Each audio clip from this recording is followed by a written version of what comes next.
Welcome to Explain America. I'm your host, Kyle Becker. Well, you have been following the Ghislaine Maxwell saga and wondering if she is ever going to get to testify before Congress, give us all the dirt that she knows about the more than 100 people she was questioned about with her DOJ meeting with the Deputy Attorney General recently. Well, there's been a development in this case that has a lot of people concerned whether we are ever going to get the truth about the Epstein scandal. But before we get into this story, please like, share, and comment at Explain America. We appreciate your support for common sense journalism. Well, Ghislaine Maxwell is trying to get a commutation, trying to get a pardon, and she was just transferred to a lower security prison in Texas, which has been called Club Fed by a lot of people because of just the lax security. And as we pointed out on one of the videos, that the surveillance systems are very limited in this facility. So now comes word that there are death threats made against Maxwell, and the special forces, including counterterrorism forces, have been deployed to her prison facility in Texas. A source close to an investigation told The Sun there have been death threats received. They're focusing on the outside, looking in as opposed to the happenings inside the camp. However, it is rare for an agency with a minimum security prison to be holding a prisoner who is a high value target for some bad operators in the government. My question is, who would be making such death threats? Could it be any of those clients that we're concerned about?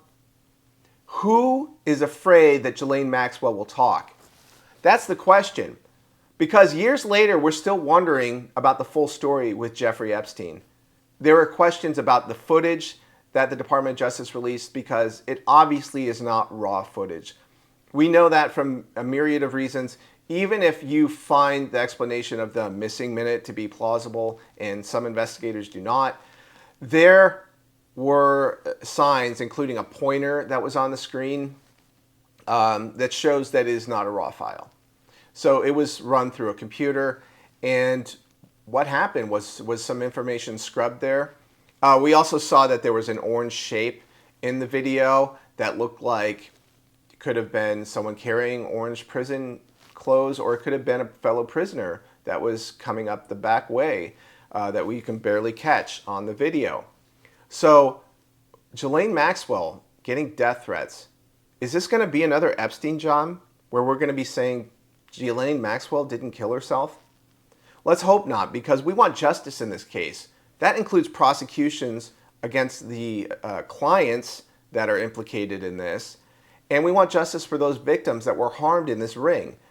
And we want to know who knew about this ring and who let it go on for so long, causing harm to young people. It's unconscionable and it's unacceptable. And that's my opinion. So if you have any thoughts of your own, please share those with us at Explain America. We welcome your feedback and your insight into this story. Ghislaine Maxwell, yeah, if she gets silenced, we're going to know that the crosshairs are definitely over the target.